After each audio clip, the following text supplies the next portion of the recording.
Welcome back to Echo. Last we saw, the group had finally found the last um, treasure hunt spot that the Sydney ghost had left. But Chase decided to beat them to it first and change what was written. And what he left behind was implicating TJ uh, with Sydney's death. And TJ did not respond to that very well, and Chase decided to throw Carl under the bus, which ended up with him getting a broken ankle. So let's see what happens after that.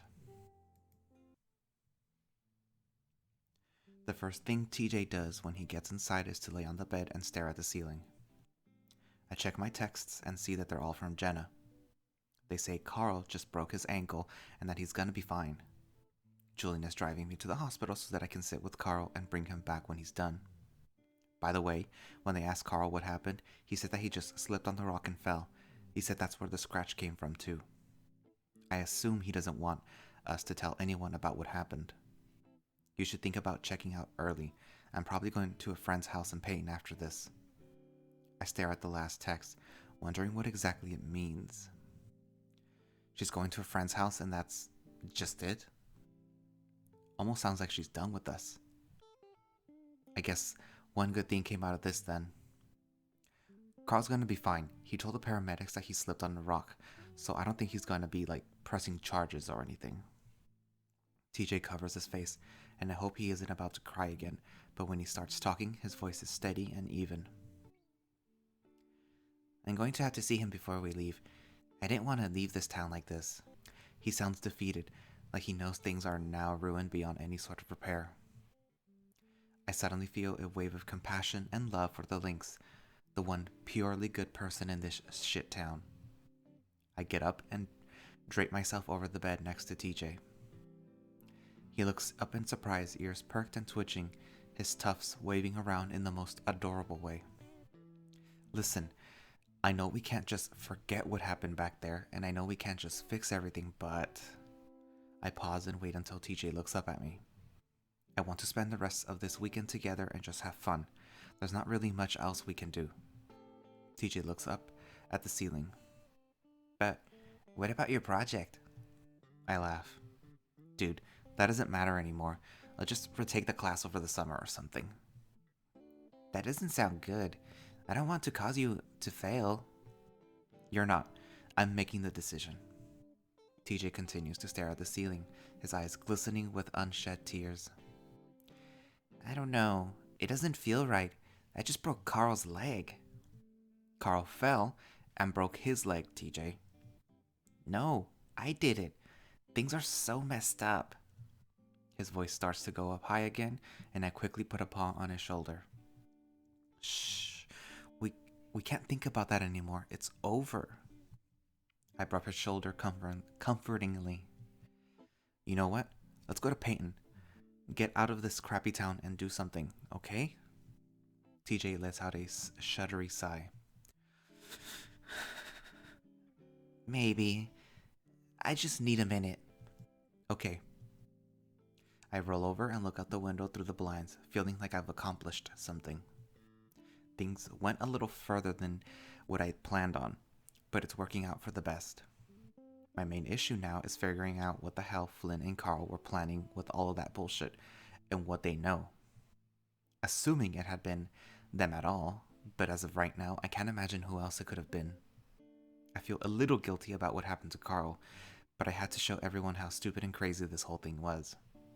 And just then, I see Flynn's truck roll into the parking lot. I tense up, staring in disbelief. What the hell reason would he have to come here? I'm only frozen up for a moment before I suddenly swing my legs off the bed. I don't know if TJ's looking. I hope not, as I start closing the blinds. I'll close these so that the sun doesn't shine in your eyes, and I'm gonna make a call to Jenna just to make sure things are alright. Okay? I look back and I'm relieved to see TJ only now looking over at me. Okay, tell her I'm sorry. I will. Now get some rest. I try not to look like I'm in a hurry as I go to the door and open it just wide enough for me to slide out. Flynn's truck pulls into the parking space about 20 feet away, and I jog over to him before he can get out. Hey, I say just as he opens his door. He looks at me coldly for a moment before getting out and slamming the door shut. Hey. We stand there awkwardly for a full 10 seconds, but Flynn doesn't say anything. You need something? Why do you think I'm here, Chase? I shrug. I have no idea, Flynn. Flynn stares at me for a few more seconds as he chews on a toothpick in his mouth. You went down to the lake. That's a really weird thing to assume, Flynn. Flynn scoffs. Don't play with me. I see ambulance lights over by the lake, and 10 minutes later I get a text from Carl telling me he hurt his leg. Really, Flynn? People go down by the lake all the time. It could have been anyone. No one goes down by the lake. I know you've been sneaking around this town doing shady shit with Tej and Jenna. I keep on a straight face, refusing to crack under Flynn's pressure. The only reason why I didn't ask you what the fuck you were doing is because I know you all hate me right now. But if you really went down there together, that's fucked. Why is that fucked, Flynn? Because you decided it's off limits for everyone else because it makes you feel bad? Fuck off. Flynn's eyes widen for a moment. Do not fuck with me, Chase. You know that's the last thing I ever want to hear from you. It's strange how I feel right now. Normally, I'd be trying to calm the lizard, trying to talk him through his temper and past trauma, but now I don't care. Just like with Carl, I don't care how far this goes. This is his fault in the end. I can't believe you, Flynn. You started this whole thing, and now you just try to act like the victim. It's fucking disgusting. Flynn gives me a baffled look. What are you talking about? You mean what I said by the river? Actually, yeah, that was probably the start of it. How does that lead to you assholes fucking around by the lake? You know exactly how. I watch Flynn carefully, trying to see if I sense anything in his demeanor and his expressions. I've never really known him to lie, but if he's lying right now, then he's fucking amazing at it because all I can sense is bewilderment. He must have a lot of experience with lying. Chase, what the fuck is up with you right now? What do you mean?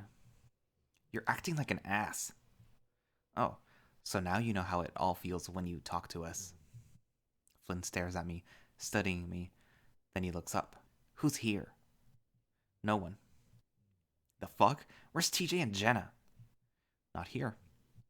Flynn glances down at me. Well, I gotta take a piss, so can I come in? No. We stare at each other down for a long, long time. Finally, Flynn pushes past me. Well, I'm gonna give the door a knock to see if anyone's there. Maybe you missed them. I whirl around and follow him angrily. He doesn't want to talk to you. Flynn turns on me. Oh, so TJ's here then. Why didn't you tell me that? Why do you think? Flynn, you need to leave right now. Flynn glares down at me. I know you guys are up to something having to do with Sydney. If that's the case, then I have every right to know.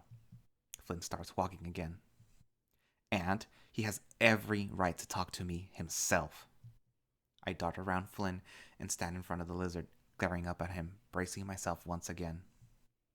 Get out of my way, Chase. Leave him alone. Flynn pauses. All I want to do is talk. That's it. I let out a mirthless laugh. After what you did at the river? Hell no. Flynn tries to push around me again. I grab his arm. He swings, tries to yank it back, and I shove him back towards his truck. Leave. I'd be yelling right now, but I don't want TJ to hear us through the thin motel walls.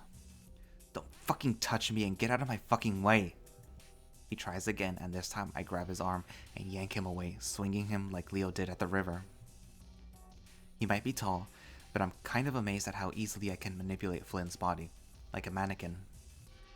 Either that, or I just don't know my own strength. Flynn rolls with a curse and immediately pops back up, taking an awkward swing at my head. Fucking little prick! I duck his punch and tackle him around the waist, knocking us both to the asphalt as Flynn grunts loudly. Ugh! I scramble on top of the lizard and sit on his chest, pinning his arms under his knees. Again, he can barely move under me. Weak. Weak. I snarl down at him, raising a fist. Flynn flinches, closing his eyes and turning his head away. I pause, letting the tension build. Finally, I slowly lower it. Leave, Flynn. Otherwise, I'm gonna cave your fucking face in. I'm tired of you bullying TJ and taking out all your problems on the rest of us and just being a miserable piece of shit all your life. I keep my voice low, almost growling like a canine. Flynn cracks open an eye, looking up at me in fear. I fucking hate you. I always have, and you deserve to have every single one of your fucking teeth knocked out for the way you've always treated us. I look back towards the door, but it's closed. Quiet. I look back down at Flynn. Leave, and I never want to see your ugly fucking face ever again. Understand? Flynn just stares up at me. I can see the fear still, and maybe even a little hurt. What happened, Chase? I don't say anything. I know he isn't going to fight anymore. I get up and Flynn lays there for a moment, staring at me. Finally, he rolls over and gets to his feet unsteadily. Then, without a word, gets back into his truck and starts it up. I turn away finally, hearing the lizard pull out of the parking lot as I open the door to the motel. I'm relieved to see TJ sitting on the bed looking down at his phone. I was positive that he'd heard something. He looks up when he hears the door open. Hey. Hey, Tej. What did she say? Carl's good. The doctors are checking him out. She said you're fine and that she understands why you did it, but I guess she's a little stressed out too because she's going to a friend's house in Peyton. Oh. TJ's ears lower. I think she just wants to give you space. Maybe. I did get a text from Julian. Oh, really? There's that twinge of irritation. Yeah. Said he was going to stop by after he drops off Carl. I was thinking we could wait until then before we leave, to talk to Julian at least. I don't think Carl wants to see me. Okay. I try not to let the anger creep into my voice as I sit down on the bed next to the Lynx. And Chase? Yeah? TJ smiles at me through his puffy eyes and matted fur cheeks. Thank you for being there for me. It means a lot. It's a late afternoon by the time Julian arrives to pick us up from the motel. Things are predictably awkward at first as the stag drives us out of town in silence. I'm just happy that I've managed to sit between him and TJ again, leaving the Lynx to stare out of his window at the desert landscape passes by. I watch Julian as he thumbs tap idly at the steering wheel before he suddenly sits up straight. Oh, Chase, you left your camera in the truck bed yesterday. I forgot to tell you. He glances over at me and I nod. Ah, yeah. Probably should have remembered that. Do you want me to pull over so you can grab it? I don't know how you feel about it sliding around back there while we're on the highway. I shrug. Should be fine. It's probably been through worse considering it's a crap rental from the university. Ah. Julian starts tapping away at the steering wheel again. So, your friend seems okay. He'll need to rest for a few more months to recover, but he didn't seem too worried about it. I snort. Of course not. Yeah, anyway, what was it you guys wanted to do? Julian leans forward a bit and glances at TJ. I just wish he'd keep his fucking eyes on the road. I nudge the Lynx and he snaps his gaze from the window to look at us. Huh? I was asking what you wanted to do, TJ. Oh, I'm not really sure. We could see a movie maybe. Anything out that you wanted to see? Not really.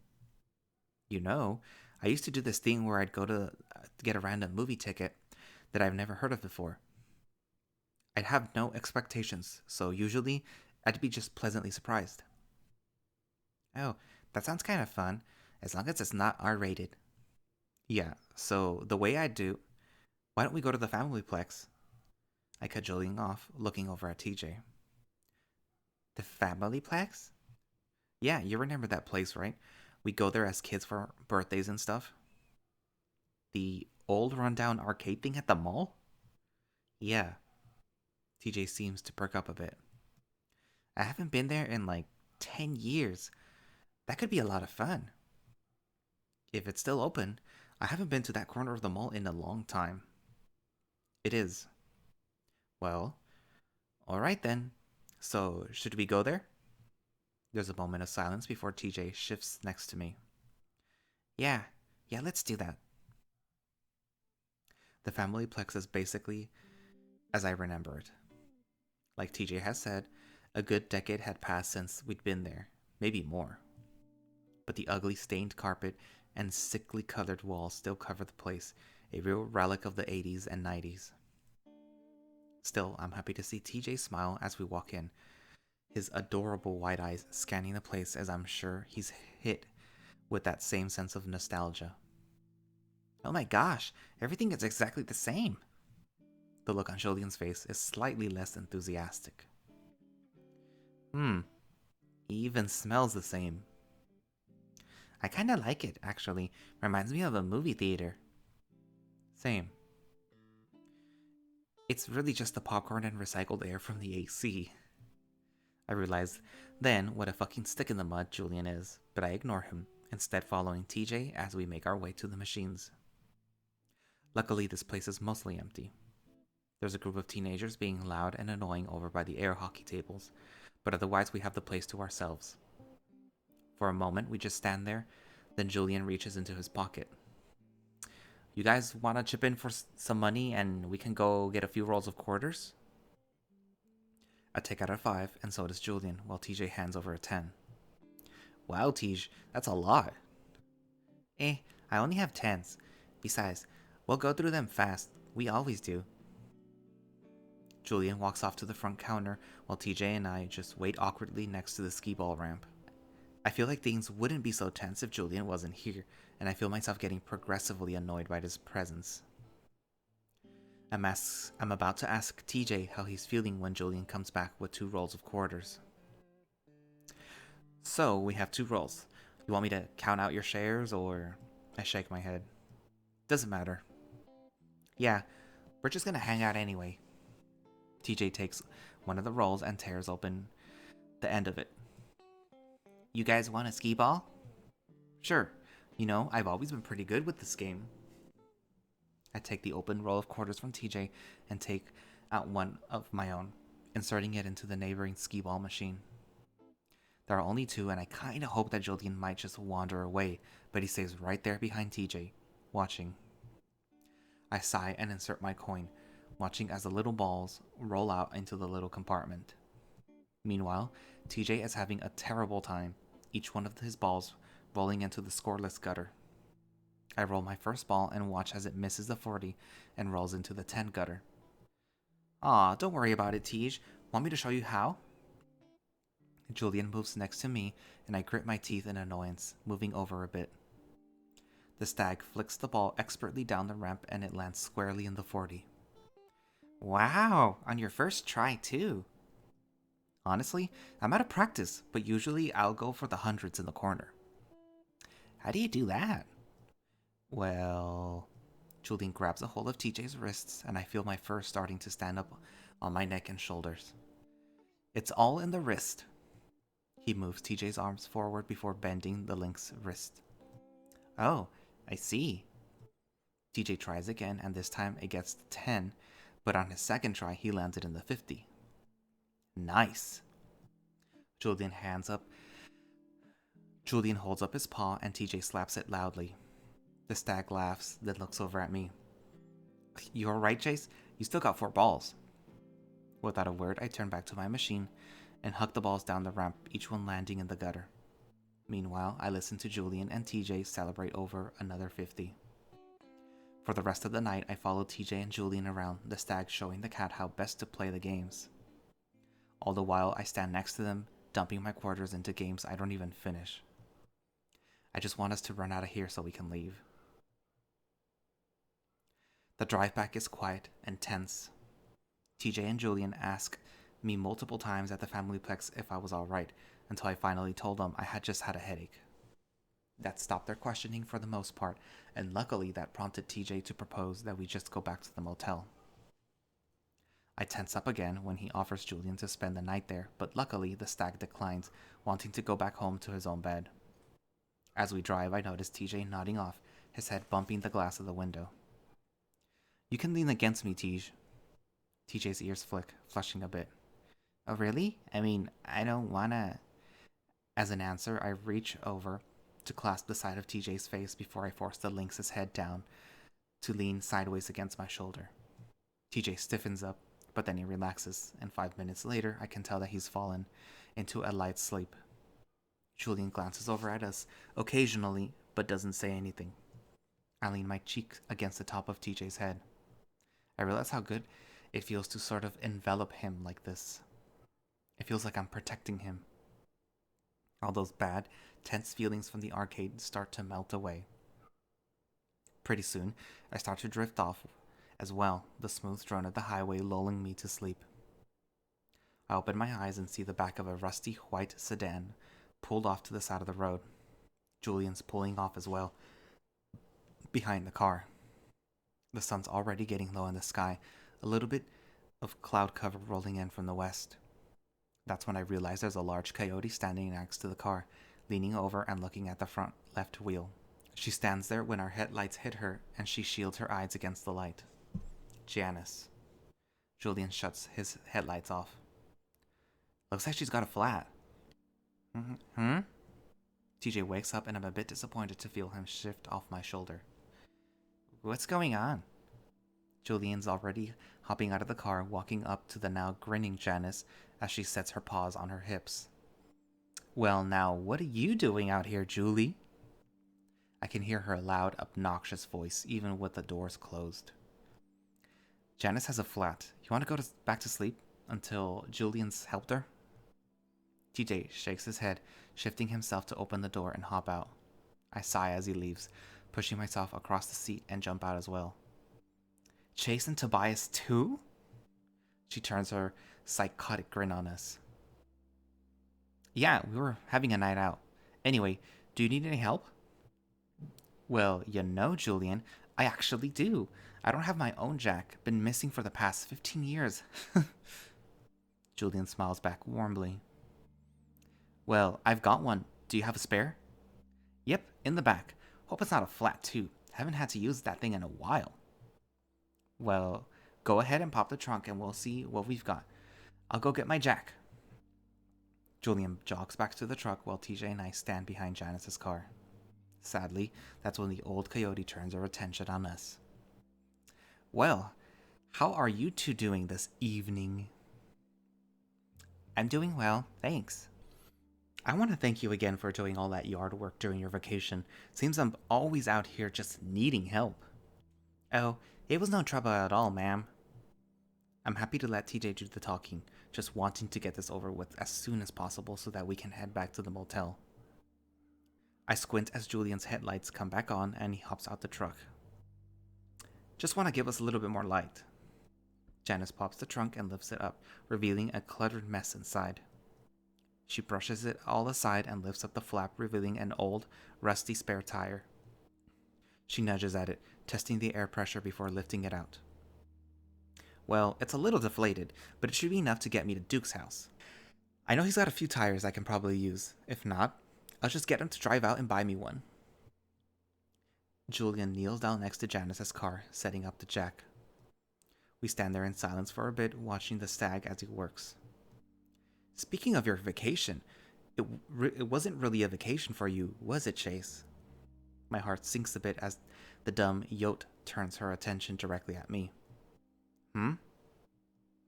I grunt politely in her question, keeping my gaze on Julian to show Janice that I'm definitely not interested in what she has to say. Well, that grumpy lizard Flynn was telling me about it in the diner a few days back. Something about you wanting to document the spooky stuff in town. I try to think of a way to keep things uninteresting so she doesn't ask any more questions. Sort of. Mainly, I just wanted to find some information on a murder that happened like 100 years ago. Couldn't find out much. Oh, Flynn made it sound like one of those ghost documentaries that I like to watch sometimes. I had a few stories for you. Hmm. I keep my eyes firmly on Julian's paws as he starts to crank the jack. Then TJ nudges me. Hey, are there any rules against it being a ghost documentary? I sigh, though I try to keep it quiet for TJ's sake. Well, it's more of a news piece, so a ghost story really wouldn't work, I don't think. Actually, I'd seen segments on the news about ghosts. I don't know if it's serious, but when someone catches something on camera, sometimes they play it. I shrug. Well, even if that is the case, it probably won't get me a very good grade. It's better than no grade at all. TJ smiles encouragingly at me, and I can't help but smile back. He always has a way of cheering me up, no matter how bad a mood I'm in. That's the spirit. Besides, could just be about the history of it rather than making it seem real, even if it's real.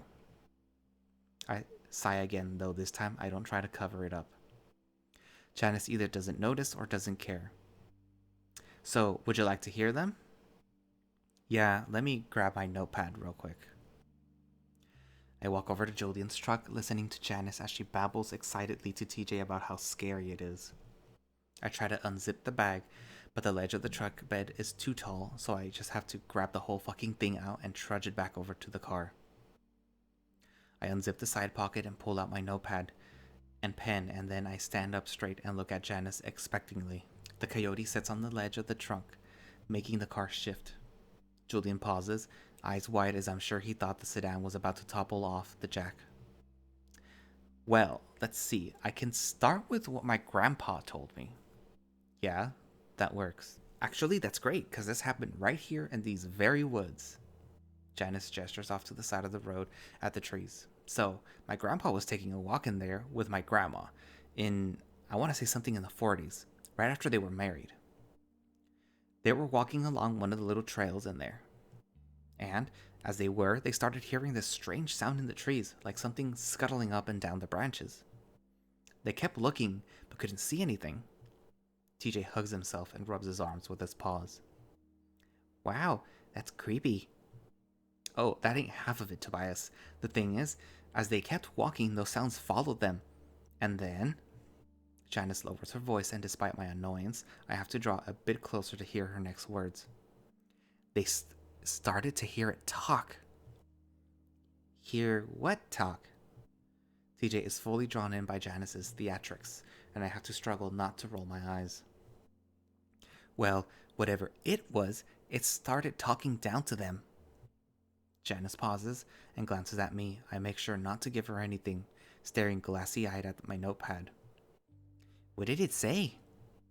Well, it just started saying things like, "You're here, and I see you," though my grandpa said he wasn't really sure if it was talking to them, really. He said that when it started to just laugh, that's when he and my grandma started running. Even then, it followed them. He said it sounded like it was rising in the air and landing from tree to tree, following them until they got out. At this point, TJ is just frowning, and I have to force myself to jot down the stupid notes. Well, what was it? Janice shrugs. I don't know. Grandpa only told me the story once. When he wouldn't go on a family walk in the forest, I asked him why, and he told me. I asked Grandma too, and she just pretended she couldn't hear me. Thing is, Grandpa's not a liar, that I can promise you. I scribble in the notepad, pretending to write this all down. Oh, he also said it sounded like mechanical, kind of like it was coming through a machine or a computer. That's weird, because they didn't really have those back then. A moment of silence goes by as I wait for Janice to go on. When she doesn't, I look up. So, that's it? Oh yeah, did you think they'd actually see something? I shrug. Anything else? Janice thinks. Well, there's this bear up the road named Brian. One time he told me a story about seeing some aliens around here, UFOs and such. This time I can't stop my eyes rolling, but again, Janice either doesn't see or ignores it. Said back when he was a young teenager, he saw flying saucers as he was passing by the lake. I don't even bother to move my pen, but Janice just keeps going. You know, I was listening to the podcast a while back. You know those radio shows on the internet? Oh yeah, I love listening to those when I work out. Well, there's this paranormal one I listen to that goes really in depth on this kind of stuff. And you know, we've all heard that story about gold in the quartz deposits? Yep. Well, Janice lowers her voice, leaning in like she's discovered the best kept secret in the entire world. In the podcast, they were going on about how places with lots of quartz end up being more haunted. You know why? I don't say anything, though TJ chimes in. Why? Well, the quartz captures stuff from the past, like really emotional, angry stuff, and sometimes, when things line up just right, they play it back. Only when they do, it's all twisted up and mixed with other stuff. Makes what you see really awful and horrible looking. But you know, Janice pauses again. What? I think there's more to it than that. I think there's something like a conscious mind behind all of here in Echo. I finally have to break in. Has anything happened to you specifically? You know, it's better if I have something straight from the source rather than secondhand. Janice finally goes quiet then, eyes flicking down to look at the ground. Julian, meanwhile, has pulled off the tire and is fitting the spare in place. Well, maybe. I grit my teeth. What do you mean? Janice lets out a soft, mirthless chuckle. Let's just say I've seen things. I've promised not to tell anyone about Chase. I can't tell if she's joking or not, so I just go along with it. Oh, you order a hit on someone? Maybe, Chase. TJ stands there, a mortified expression on his face. I look down at my camera bag. Well, I think it might be good to just get some footage of the trees in there while there's still a little light. If I'm gonna do this whole ghost story thing, I better give it a horror movie vibe. Oh, well, that sounds wonderfully spooky. I start towards the tree line, then look back at TJ. You wanna come with? Oh. TJ looks back at Janice and Julian, the latter of which is screwing in the tire. Go on, TJ. Give him some company in there, especially after what I told you. Ha ha ha ha ha. Janice cackles, causing the car to shake again. Besides, I don't mind keeping Julian company in the meantime. Julian grunts as he keeps his focus on the tire. Well, okay. With that, TJ and I cross the ditch into the forest, following the little trail that weaves through the trees. As the darkness of the forest engulfs us, I look back at TJ and see him timidly moving along, looking at the trees nervously. I grin. Are you scared? TJ looks over at me with a start. Oh, He lets out a soft laugh. Yeah, maybe a little. I pause, waiting for the lynx to catch up to me, then I hold out my paw to him. He stares at it for a moment as if not comprehending what it is. I stubbornly keep it outstretched. No one's gonna see. TJ seems to think for a moment. Then I see the lynx wipe his paw on his pants quickly before reaching out to take mine. I pull TJ along the forest, glancing up occasionally to see if I can find a patch of sky sufficient enough for the shot I want. Don't worry, man. You know I saw something in here too. What? TJ's busy looking off into the trees, his ears perked, listening. Yep, when I was a kid, I thought I saw a fox hanging from one of the trees. Oh my gosh, please don't tell me this right now. I frown. Listen, what I realize is that sometimes people hallucinate things. I'd rather just not talk about it right now. All I'm saying is that the stories that Janice told us aren't real, and even if they are, those people hallucinated. That's it. Well, sure, but that doesn't mean I won't still freak out if I do see something. I squeeze the lynx's paws in mine, shaking it around a little. Well, you've got me if that happens. Hey. TJ squeezes back. There's a slight resistance in his grasp, though, as if he's trying to pull back from me while at the same time holding on to me. Chase, have you been feeling all right? I feel fine. I stop on the path, looking up at a little patch of dusty sky above me, almost spherical and perfect for the shot that I'm gonna get. Because you seem a little bit off, especially when we were at the family plex. And I know we've all been a little off since what happened. I mean, I was feeling really, really weird for the past few days. I set the bag on the path, unzipping the main compartment and pulling out the camera. Maybe you're feeling the same way that I was? I shrugged, turning the camera on. I feel fine, TJ. TJ suddenly places a paw on my arm, and that gives me pause.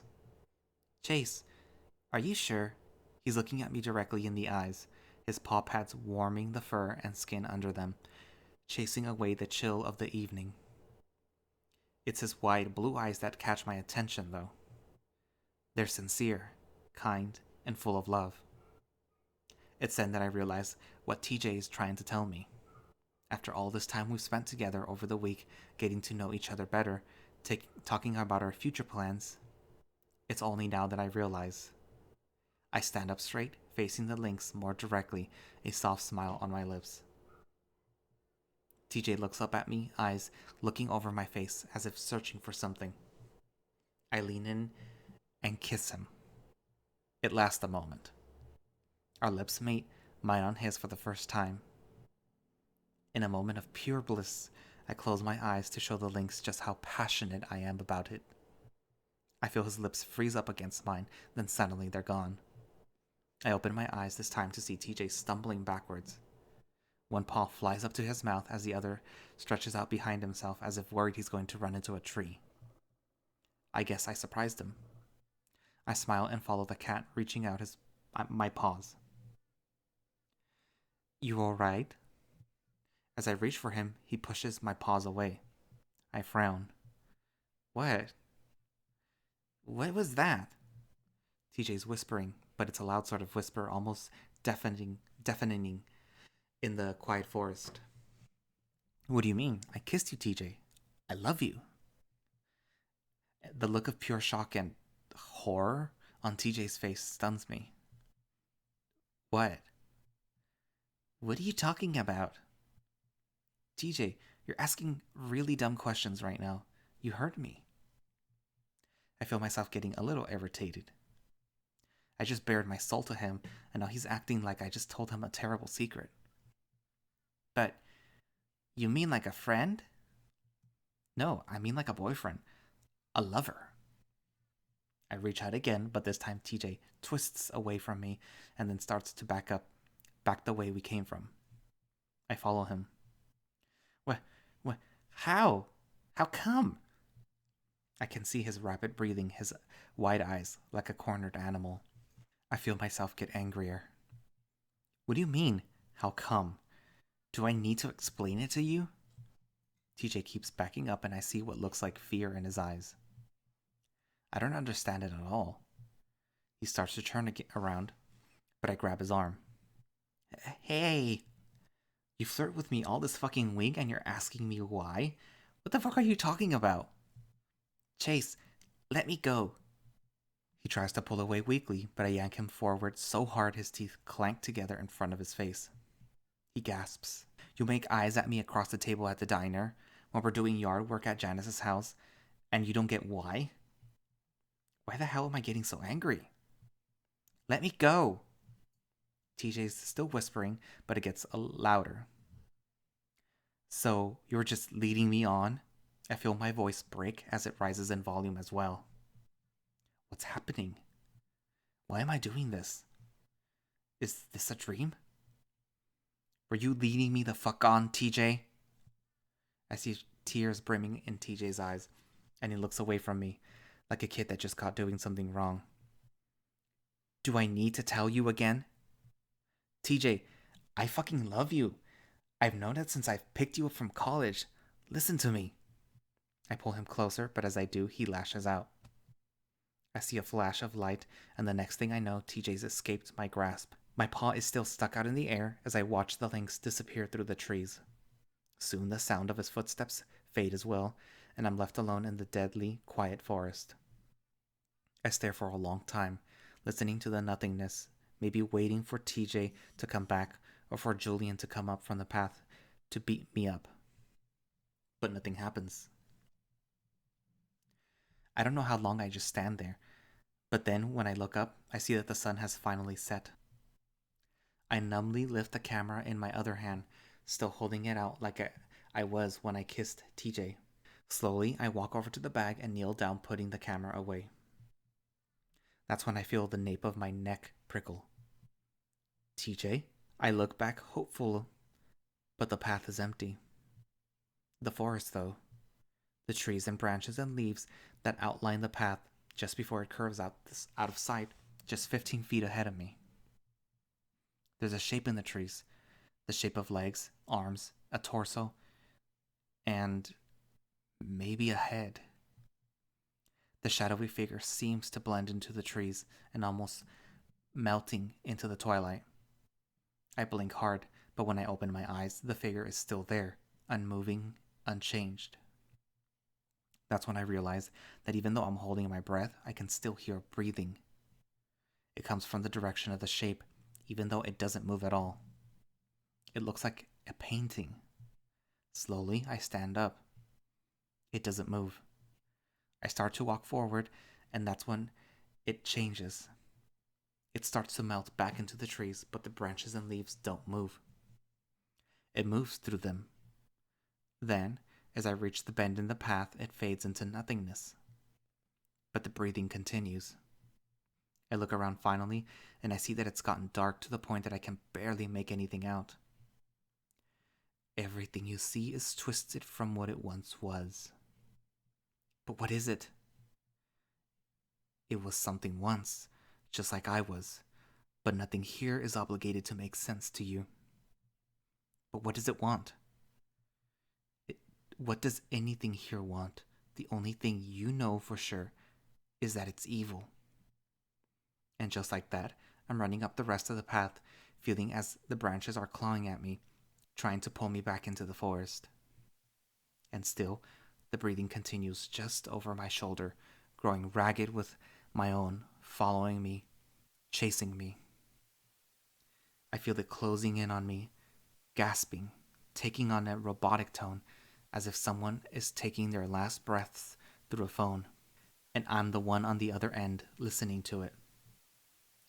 The crackling breath hisses out, then rises up into a screech of static and noise, and I break through the trees, landing in a ditch and jamming 2 fingers in the process as I throw my paws out to catch myself. I don't care though. I scramble out the ditch, gasping for breath.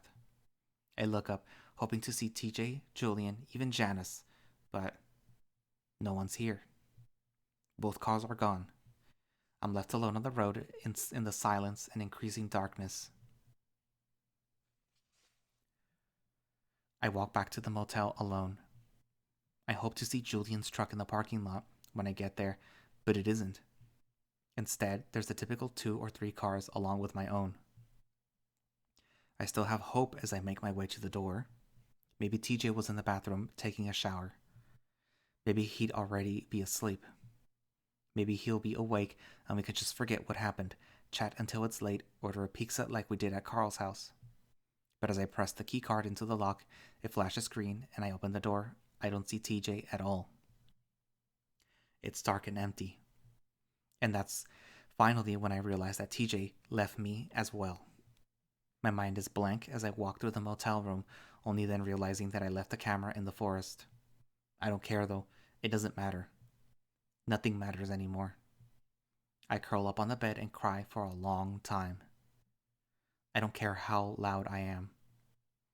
I'm sure if anyone hears it, they've heard worse. The employees at the front desk probably hear it every week because that's just the way this town is. I fall asleep. When I wake up, I can't move. I don't care though, it doesn't matter anymore. Even though I know better, I open my eyes. Weirdly enough, the motel is as I left it, disheveled with the lights on. Nothing horrible at all, until I hear footsteps at the base of my bed. I brace myself for what it is, but I keep my eyes open. I don't know why. I guess it feels like I'm punishing myself for what I did to TJ. I lay there on my side, curled up and waiting as the footsteps make their way around the bed. I don't know what I expect my mind to conjure up.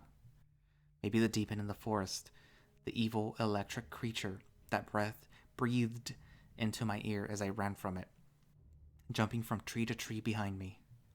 But what I didn't expect to see is a small, old kid fox in a button-up shirt and a tie. I watch as he sets a card down on the little table next to my bed. I get a moment to see a silver ring on his finger and a worn black claw. Then he picks up a bottle from the table that isn't there and takes a swig from it. Then he moves over to the closet, rod, clothes that I don't recognize hanging from it. He's got a cord of some kind in his paw. He starts to tie it up on the rod while the other end gets tied around his neck. I know what he's doing, and now I try to close my eyes, but something seems to hold them open. This is too real. The fox braces himself against the wall, and I see his face clearly. Kind, weary, hopeless. And then he sits, but he doesn't completely sit because of the cord pulling taut, and he's left with his legs at a loose slant on the ground. I see his eyes bulge, turning red, and at the same time those eyes meet mine, and I think he sees me. I gasp and I sit up in the bed, but he doesn't disappear. He lingers. It's only when he starts to go into convulsions that he begins to fade away. I hug my knees and my back pressed up against the headboard of the bed as the fox continues to stare at me, then completely disappears. It was real. It was real. Something's different. Something's wrong in the air. A sound from the bathroom makes me look over at the closet door. Something's in there. Automatically, I get up. It's like I'm not in control of my body anymore. It's like I'm still in a dream, even though I know I'm not. I get to the door and stand there a little while listening to the breathing inside. And then I open it. I stand there for a while, staring in. The light from the room pours into the bathroom, but it isn't enough to show me anything out of the ordinary. I feel it though. There's an energy in there pulling me in. Slowly, I step inside, looking around, my heart hammering in my chest. I'm not scared, not anymore. It's a sort of anticipation instead of fear, like I've been waiting for this ever since I got to Echo. I don't know if I believe in ghosts now, but I know what's happening here is real. I wait, feeling the cold tiles in the bathroom against the pads on my feet. I'm not sure how long I stand there in complete silence. It could be anywhere from 1 minute to 10, but that's finally when I get an answer. Close the door. Close the door. I don't hear anything, but I feel it, and I feel it coming from my left. I look, but I don't see anything. This isn't like other times when I'd hear him inside my head. No, the voice inside me is hiding right now, like even he's afraid of this. Still, I sense it, and even though I start to feel that fear again, I reach out for the door. Close it. Close it. Close the door. For a brief moment, I have a sudden realization of where I am, what I'm doing, and what's happening. But that's not enough to stop me. There's a haze over my mind, over everything, like I'm in a deep, dark dream that I can't come out from. I think I've lost my mind, or I'm dead. Either way, it doesn't matter anymore. I push the door closed, but not fully, letting just the crack of light in so that, through the mirror, I can see the outline of the fur on the side of my head.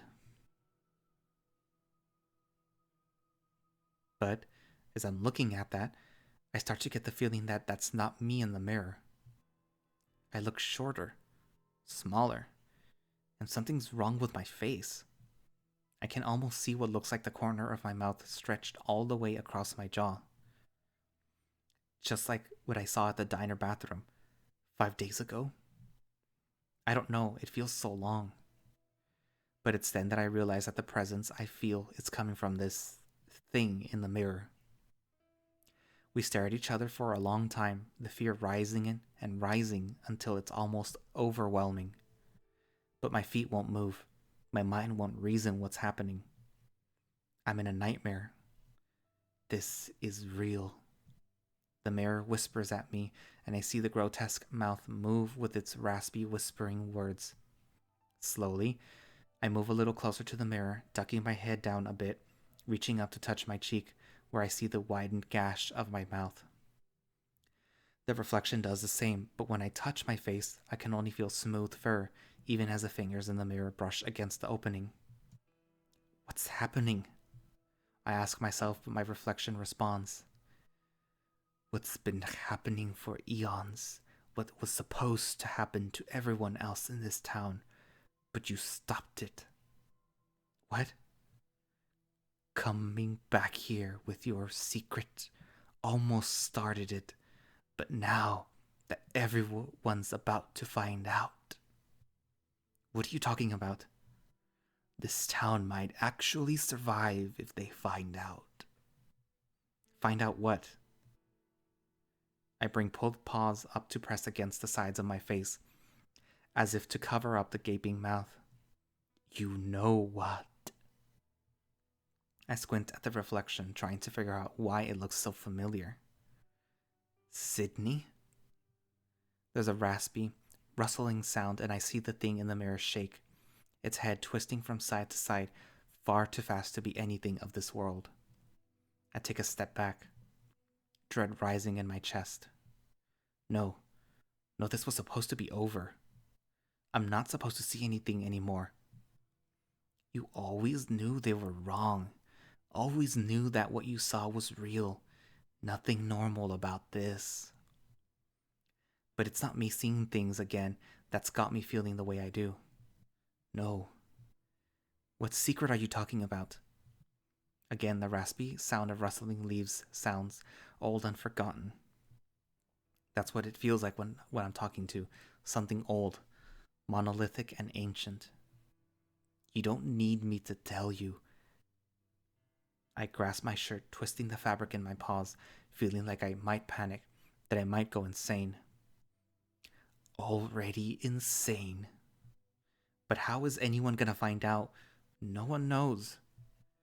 You know that's not true. Who was responsible for the cruel joke?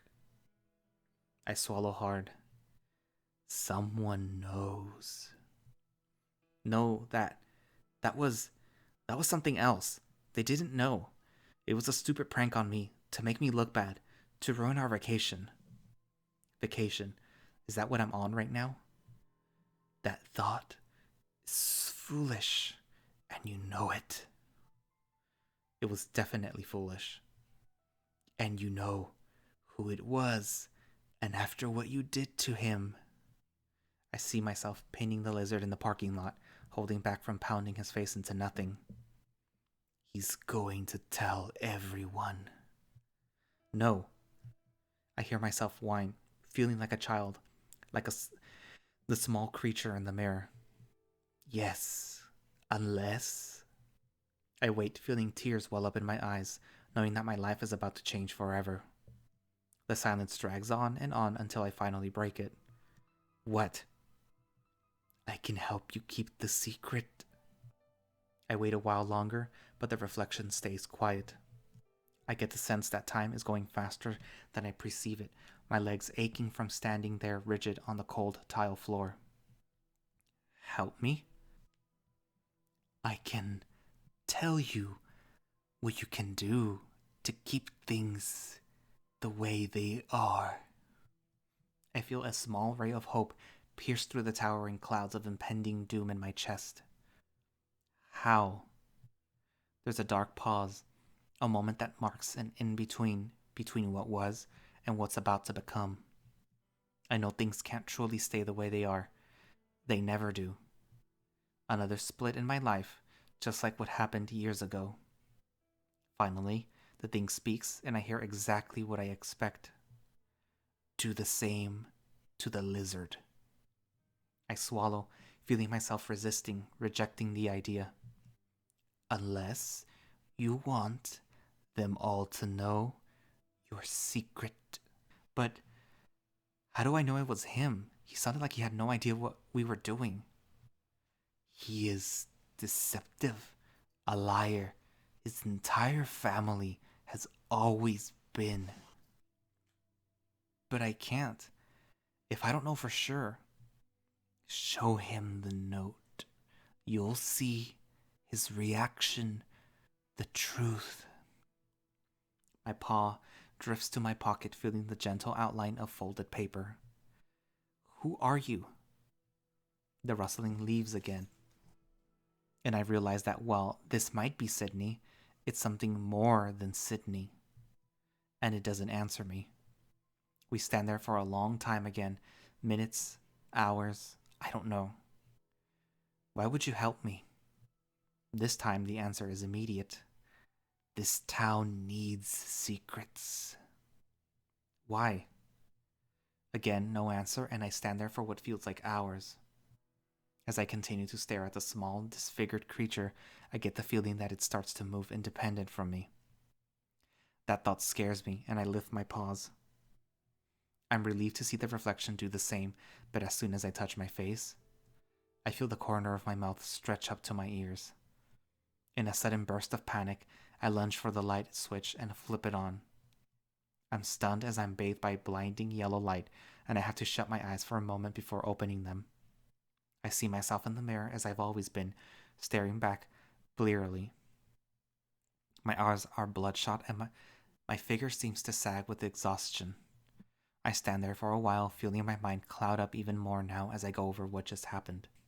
Then a violent shiver comes over my body, like I'm suffering a high fever. I feel sick. My skin is sensitive and my joints are sore. After a moment, I move back into the motel room. I can see that it's light outside through the curtains. How long was I in there? It must have been hours. I don't care though.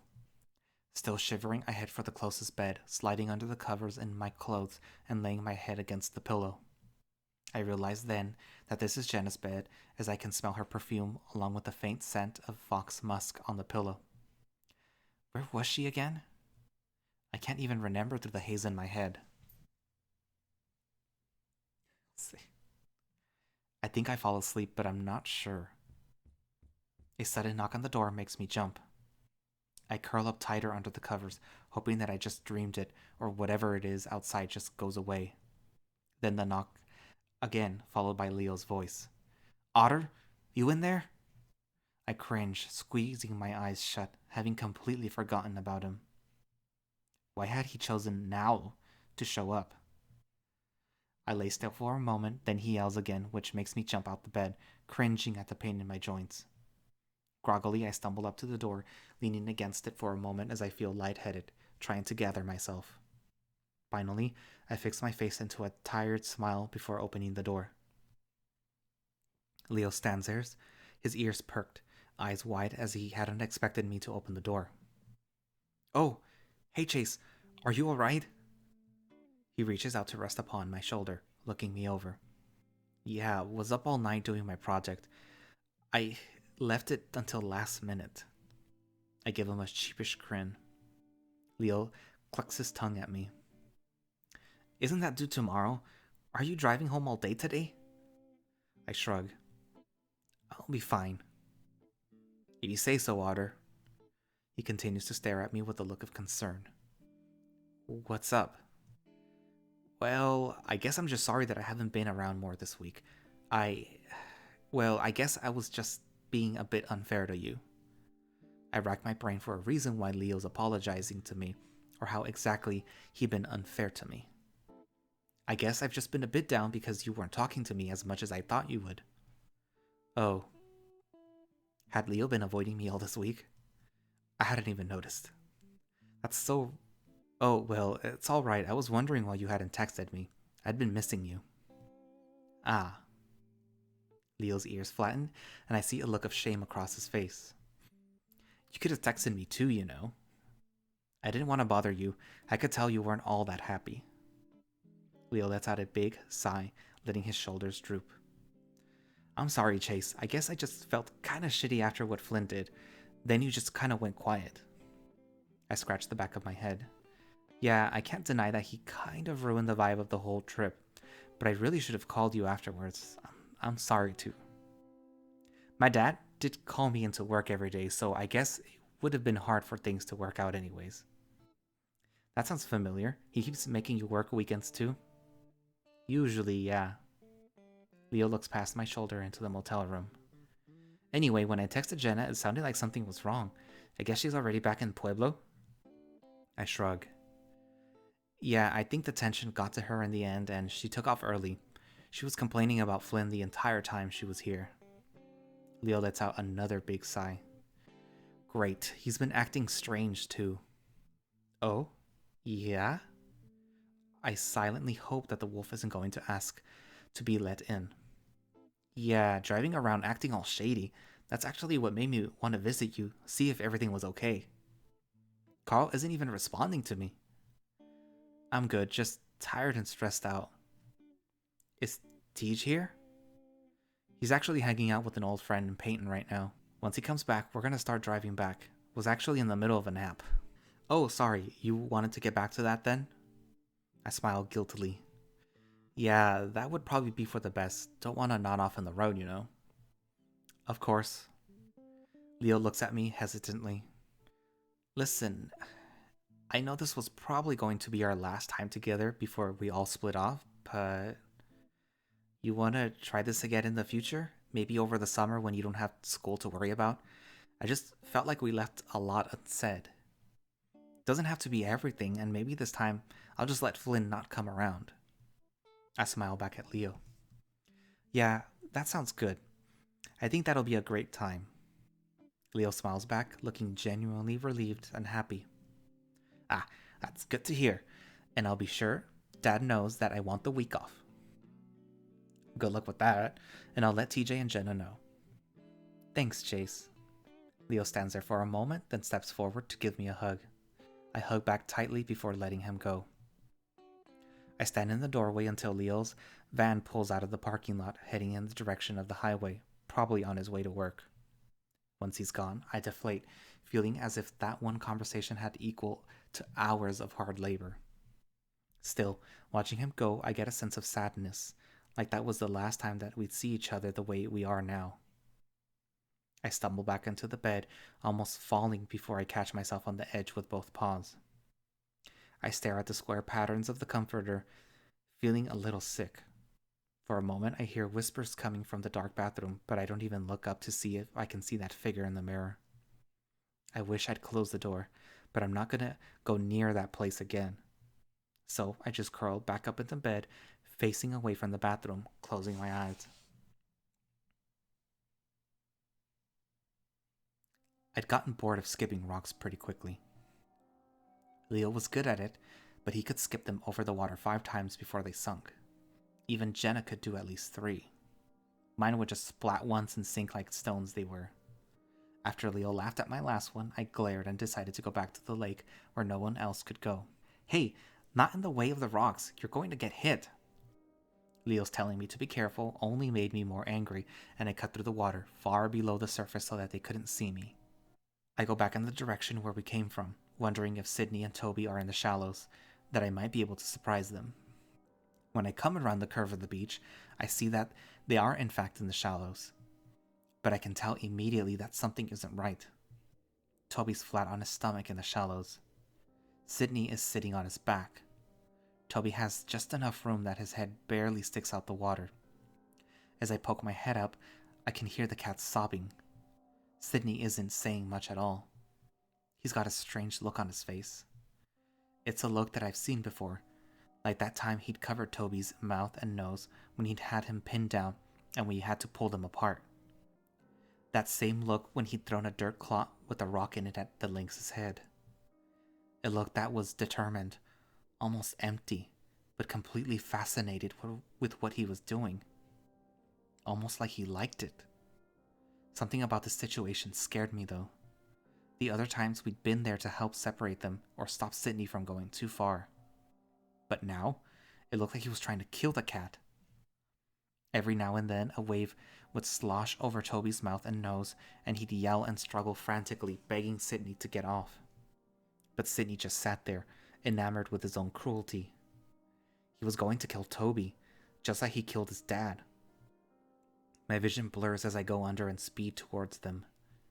I leap out the water and knock Sydney off the links as hard as I can.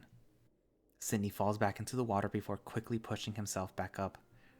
I see the look of horror on his face, not at what I'm about to do to him, but because he got caught doing something bad. Not just bad, but weird and scary, and something that no one should ever do, not even if you're a kid.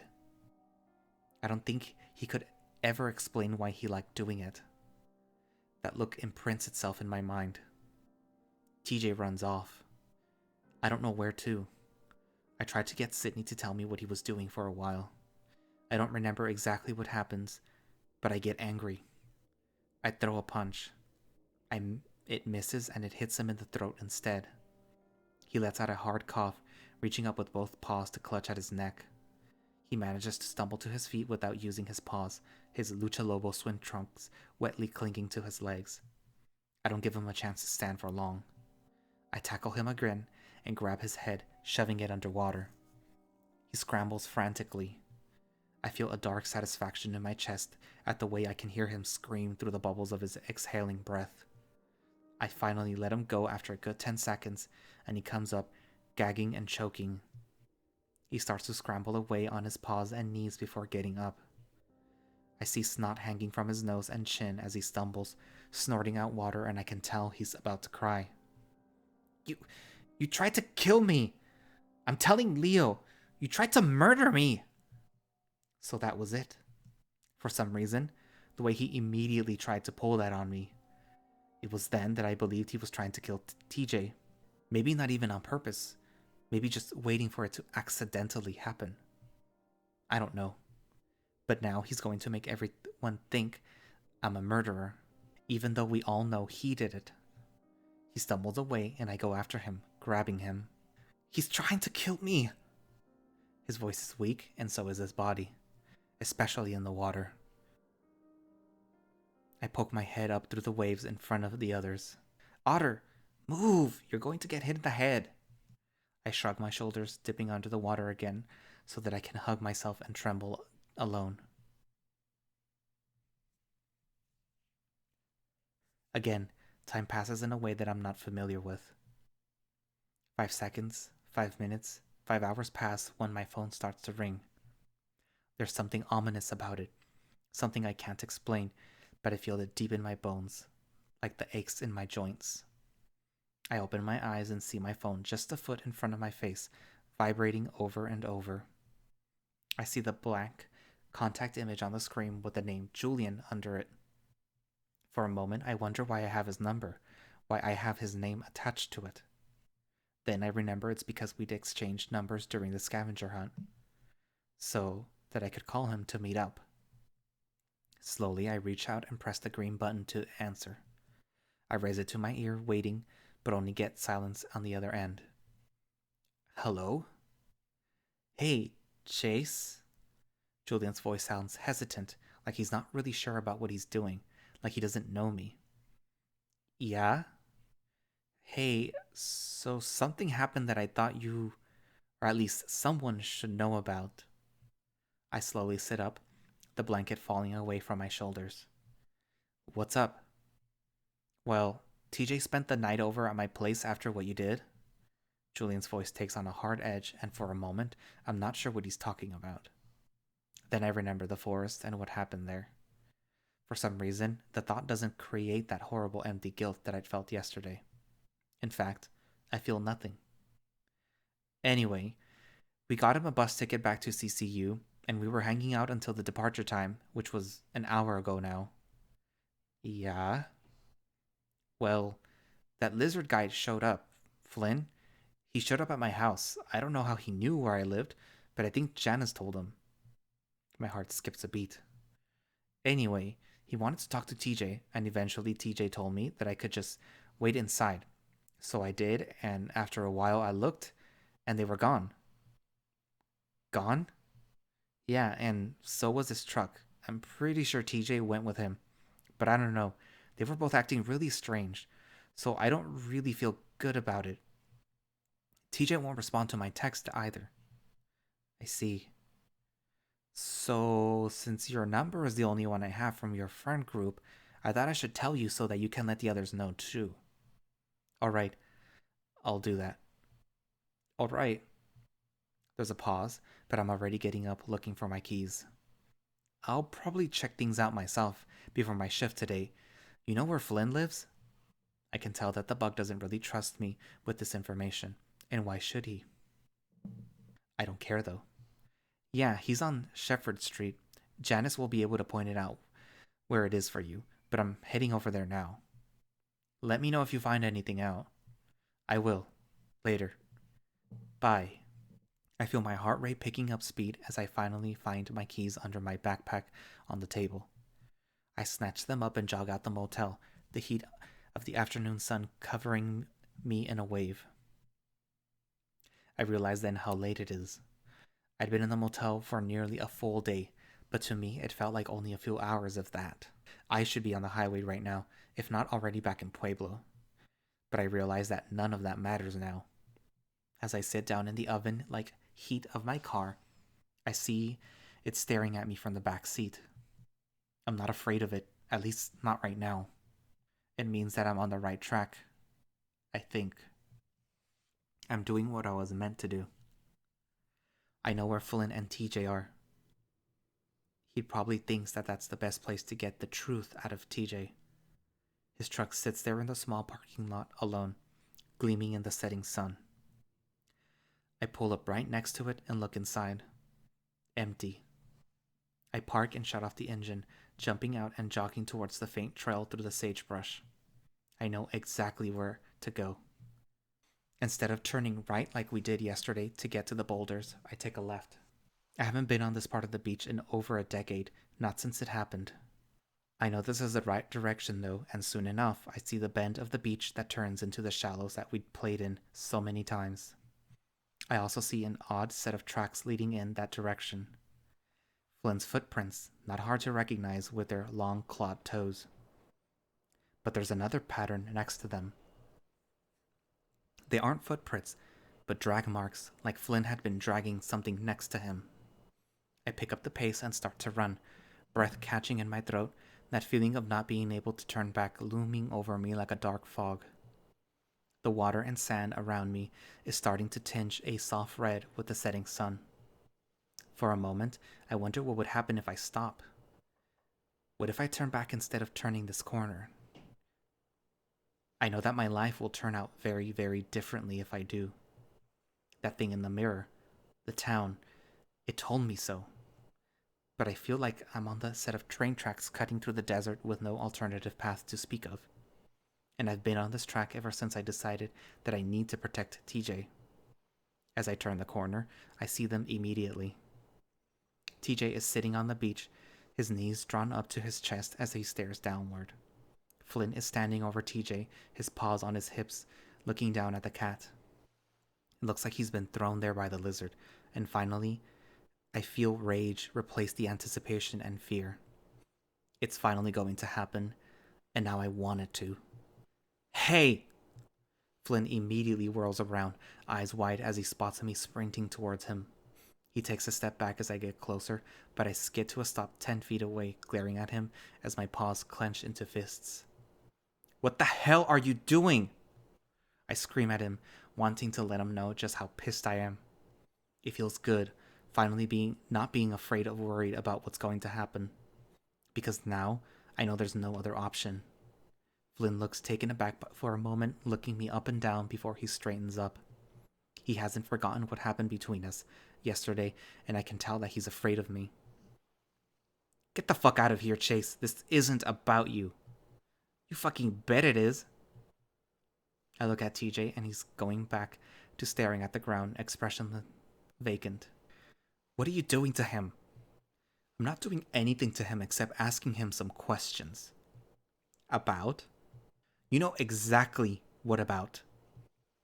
He's trying to confirm your secret. Get away from him. I say each word with deliberation, taking a few steps closer to the lizard.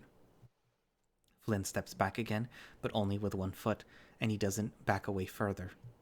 You stay the fuck away from me, Chase. And what the hell have you been doing this whole week? Flynn seems to grow a little more confident with that. What do you mean? I stop and cross my arms, waiting. What I asked you yesterday, and after what happened to Carl, I think I'm owed a fucking explanation. I feel the anger rise up even more in my chest. You want an explanation after that shit you've been pulling? Flynn once again looks taken aback by my anger. The hell are you talking about? My paws move to my pocket. You know exactly what I'm talking about.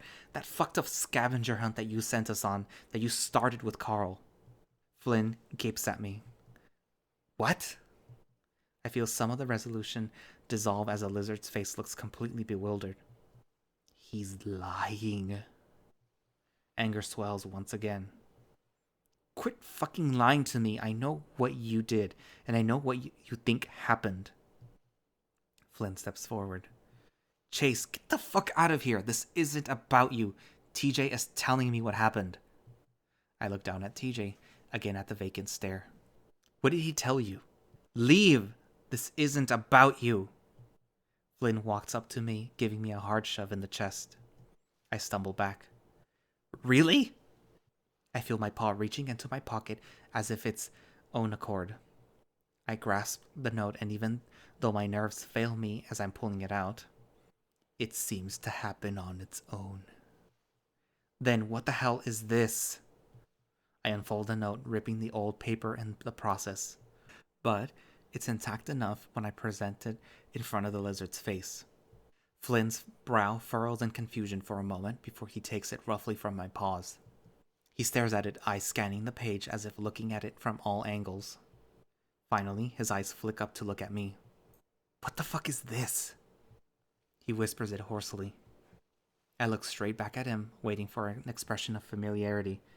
The guilt, the knowledge that this piece of paper is his own doing.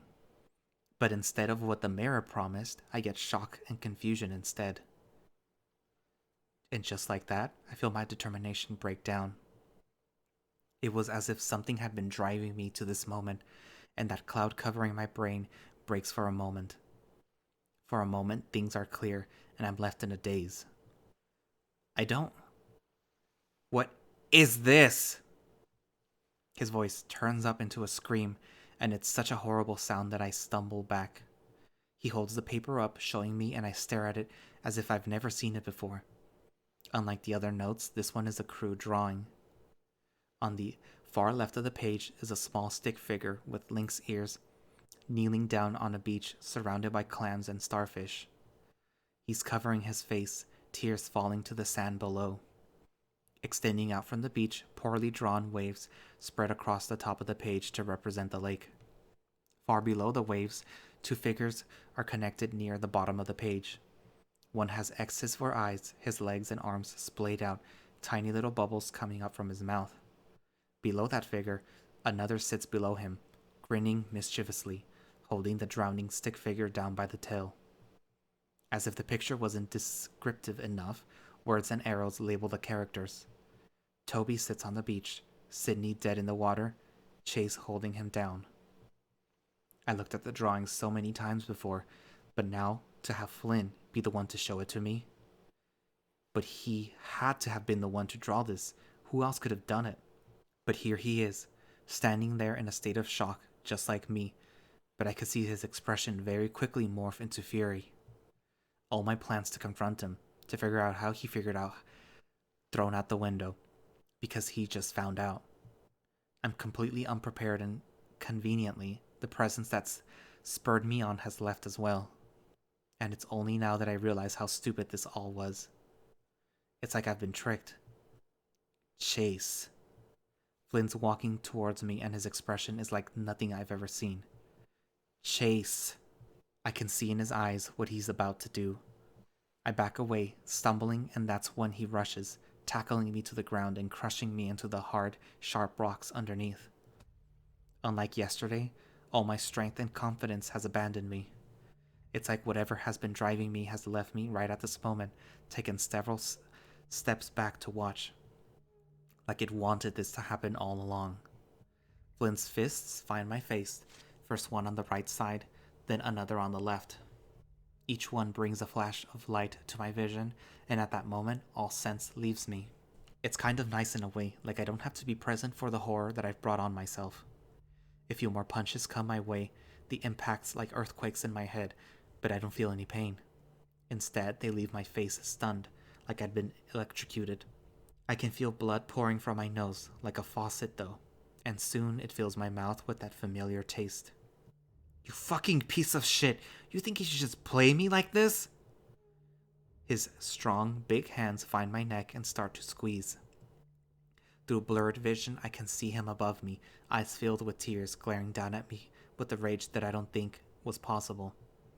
You little shit! You won't fucking get away with this shit this time! I heard the rustling leaves again, my reflection, Sydney, the town, whatever it is, laughing at me. Vaguely, I wonder if Flynn had been spurred on by it too. We're puppets. Nothing seems real right now. What's happening to me? To Flynn? What's happening between us? It seems impossible. But the breath that's stuck in my throat is very real, and I start to see stars, and blackness begin to cloud my vision.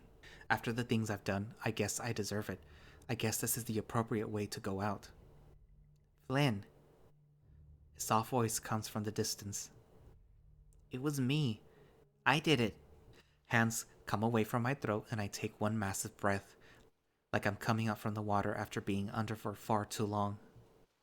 Spit and blood go down my throat and into my lungs and I roll over, letting out a great cough, spraying the rock in front of my face with dark drops of blood.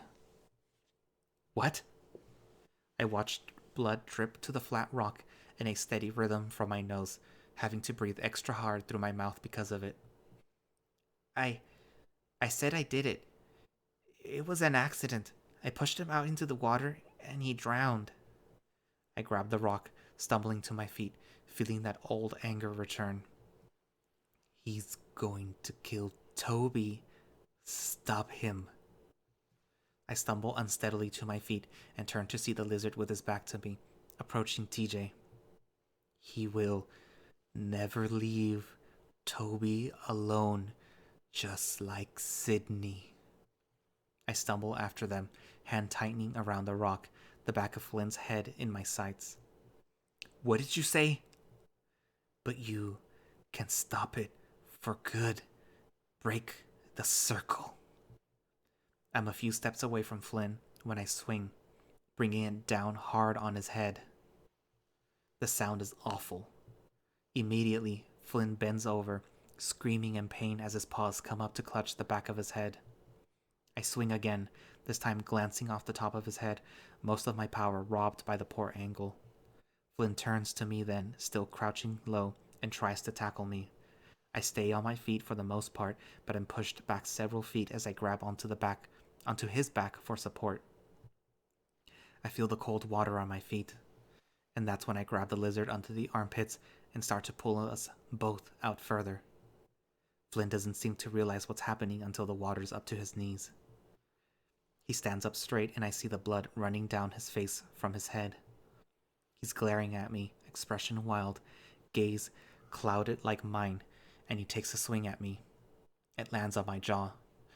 Though my head is snapped to the side and another flash fills my vision, I'm able to grab the paw and swing him out further into the lake. The lizard stumbles into the shallows, standing up waist deep, and that's when I throw myself at him with everything I've got. I tackle him into the water, and we're both submerged. I feel the change in Flynn's demeanor. The change as he realizes that he's gone from fighting for the truth to a fight for his life. Claws come out and scratch at my arms, but I ignore it, the cold of the water numbing any pain that I might have felt. I kick us further out into the lake, my powerful tail and body coming into play, doing what I was built to do. I know I knocked the breath out of Flynn when I barreled into him, so he doesn't have much time before he needs another breath. I'm not going to give it to him. I thrust us both through the water, downward against the rocks and sand below us. He grasps at me, kicking with his feet, and I catch a glimpse of his face then. It's not angry anymore, or clouded. Instead, he stares at me with shock and utter disbelief. I'm killing him, and he realizes it. He also realizes the truth then. I see it in his eyes. What he's wanted to know for the past decade, he realizes in the last minute of his life. He kicks at me with his feet, his movements becoming even more desperate. His paws move to my neck, trying to choke me again, but it's useless. I already have my breath. I watch bubbles spurt from his muzzle, then all at once in a gush. His paws goes from straddling to pleading. He grabs me by the shoulder, shaking and tugging, looking into my eyes. But I'm relentless, that feeling of not wanting to be able to turn back too strong. His muzzle opens, trying to breathe but only taking in water. His thrashing turns up a notch, scratching my legs with his claws as he kicks even harder. This second burst of desperation only lasts a few seconds, though. His movement grows more and more tired, weaker and weaker. He's not looking at me anymore, eyes staring past me towards the glimmering surface above. A place I'll never let him see again. His movements become more sporadic, like he's having a convulsion. My instinct tells me to let him go, to end this insanity, but my paws don't let me. I close my eyes and press harder. After a few more minutes, I don't feel any more movements. Slowly, I let him go, careful not to look at his face. His body stays still for the most part, moving back and forth gently with the current. I kick to the surface, my limbs numb as I break through the cold air above. I pull myself along the rocks, gasping and feeling incredibly weak for some reason. My stomach lurches, and for a moment I feel as if I'm about to throw up. I stay there on my hands and knees, staring into the water at my reflection. My face looks blank, and for a moment I see the horrible gashed mouth. I know I'm crying, even if the lake water is covering it up. What happened? But as I look up and see TJ there, everything comes together. He's on his knees, staring past me, mouth hanging open. Suddenly, I remember exactly why it is that this all happened, and my chest fills with warmth and love for the cat as I stumble towards him on my knees. TJ doesn't seem to notice me as I wrap my arms around him, pressing his face to my chest. I've got you. We're okay. He's not gonna hurt you anymore. I breathe heavily into the lynx's ears as I whisper to him, wanting to let him know that everything's going to be okay. Finally, I feel him shake his head against my body.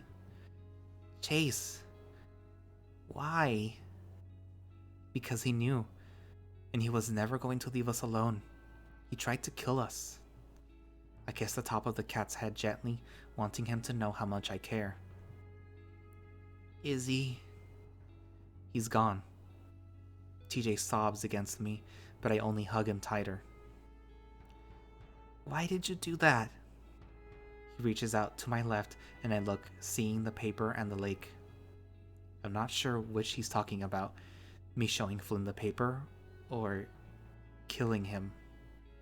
I don't know, so I don't answer. Instead, I hug him even tighter, whispering in his ear. It'll be just like last time. We won't tell anyone. Our secret. Something turns ominous in the air. That horrible tension that I'd felt dissipate when he opened the letter returns. This town needs secrets. We'll tell them that he tried to kill us. We had to protect ourselves.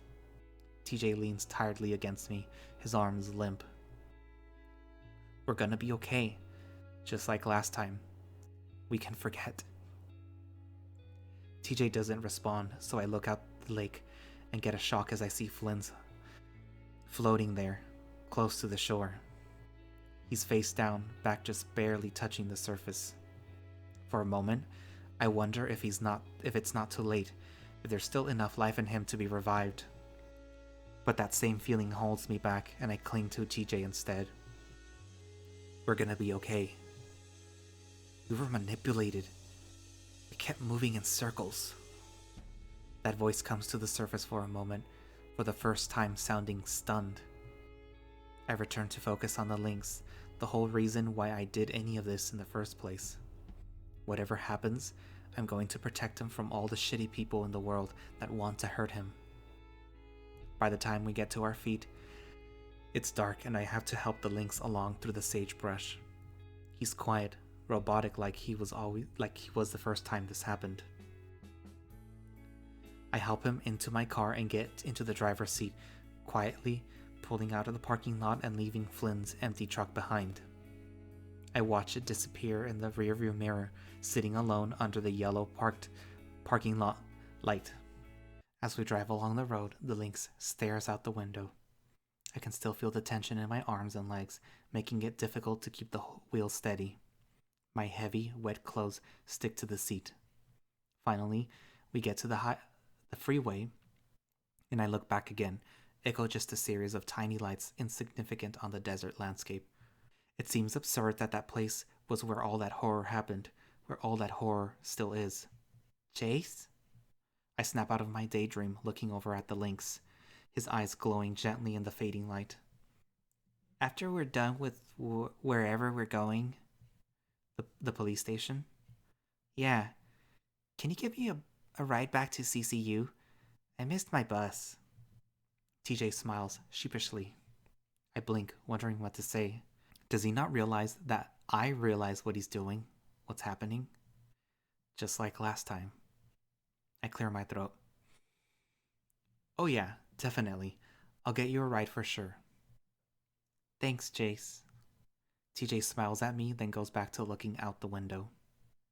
I wonder if he'll forget what happened, like what happened with Sydney. I hope that I can.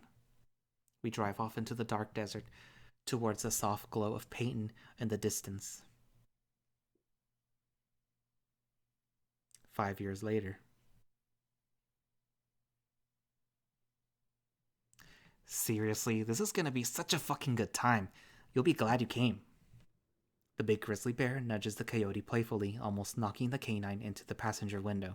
Ow, keep your paws on the wheel, or your paw at least. Cameron eyes the giant, half-eaten burger in the bear's equally giant paw. Dev's other paw casually steers the wheel, elbow resting out through the open window. The bear looks happier than he's been in a while, somehow grinning as he chews. The coyote sighs and stares out his own window, watching the desert landscape fly by. It was nothing like this in his hometown, and he found himself wishing he was back amongst the pine forests. Something he'd been wishing since he moved to Pueblo for school. Technically, this was his natural habitat, but he found the whole place depressing somehow. Empty and dry and rough. What you pouting for? I'm not pouting. Yeah, you are. Cameron sighs, deciding to change the subject. So, why couldn't Larry go again? I don't know, said something about his car breaking down. Think he just flaked out though. Aren't there other haunted places in Pueblo that we could have gone to, like by the school? The bear shakes his head, letting go of the wheel to crumble up the foil that he'd packaged the sandwich, tossing it to the back. Not like Echo, dude. This place is the most haunted town in the entire fucking world. Cameron sighs once more, then suddenly grasps his seat as the car swerves and turns hard onto a smaller road heading towards a big blue lake. What the fuck? Whoops, sorry, almost missed a turn. Gotta hit Lake Emma before the actual town. The road quickly ends in a small parking lot, empty and cracked. Why? Because a lot of shit happened here. The grizzly hops out of the car, making the entire thing tilt sideways as he squeezes his bulk out before reaching back in for the camera bag. The coyote allows himself one last frustrated sigh before he gets out as well. The bear waits for him, reaching out a large padded paw. Cameron takes it and is immediately drawn into a tight embrace and a kiss. The coyote tenses up for a moment, then waits until Dev releases him. Ugh, can you not do that right after you eat a big, greasy hamburger? Cameron makes a show of wiping his lips. Devin rolls his eyes. No pleasing you, is there? Nevertheless, the grizzly holds out his paw again, and Cameron takes it, the two of them walking towards the faint trail. It's not a pleasant walk, the trail almost obscured by sagebrush and dry vegetation. Once they reach the edge of the lake, Devin has to help the coyote down the rough, rocky terrain. The coyote feels like a child as Devin lifts him down off the boulders and onto the beach, the bear's tree trunk biceps bulging as he does. They stand there a moment, taking in the scenery, Then Devin leans over to set the camera bag down. Cameron stands there, looking around at the very unphotogenic lake. So, what exactly happened here that you're so interested in? Devin takes off his backwards baseball cap for a moment to smooth his head fur down. He pulls it back on and bends over to take out the camera. Some people say the lake is haunted too. Some guy got killed here in 2015, according to a few articles I read. Wonderful. That was self-defense, though. Was that during the whole hysteria thing or whatever? Devin pans the camera across the length of the lake before stopping on Cameron. The coyote frowns at being filmed. No, that was in 2017. The bear pans the camera to the other way now, and Cameron feels himself getting sweaty under his shirt already. Sub-coyote he was. It's so hot here. Once we set out ourselves in the motel, we'll have some shade. Is it still open? Nah, nothing's open. Everything's abandoned now. We're gonna get arrested for trespassing. The bear finally turns off the camera, leaning over to shove it into the bag. Psst, the cops never come down here. It's too out of the way. Anything for the views, right? Hey, my subscribers are gonna love this shit. Now come on, let's get back to the car.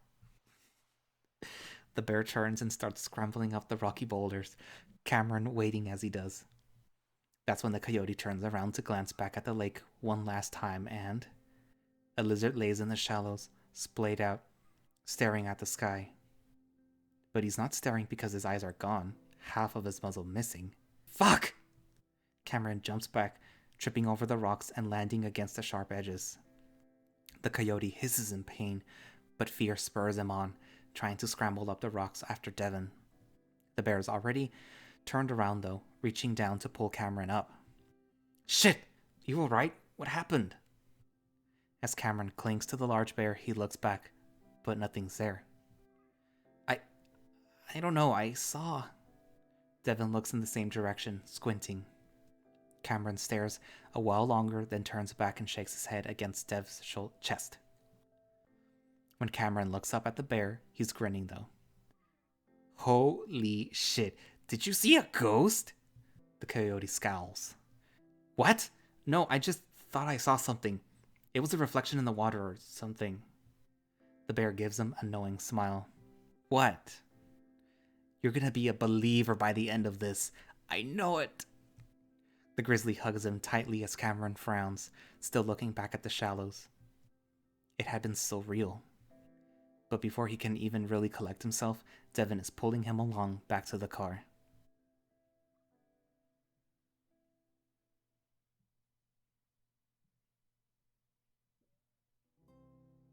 And that was the end of TJ's route.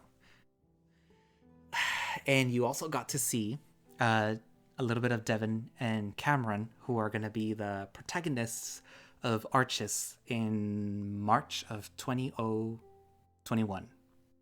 I mean, 2021, not 2021. Anyways, but yeah, that was really fucked up, that ending. Like, I was really upset the first time I saw it, because Flynn didn't do anything wrong, he just wanted the truth.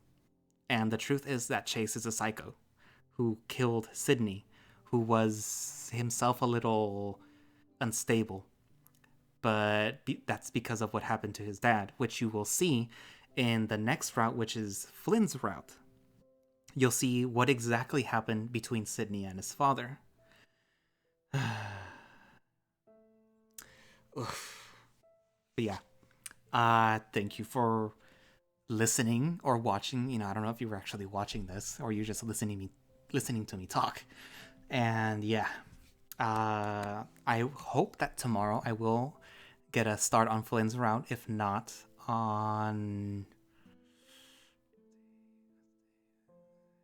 maybe Wednesday? I don't know. We'll have to see. But yes, thank you and goodbye.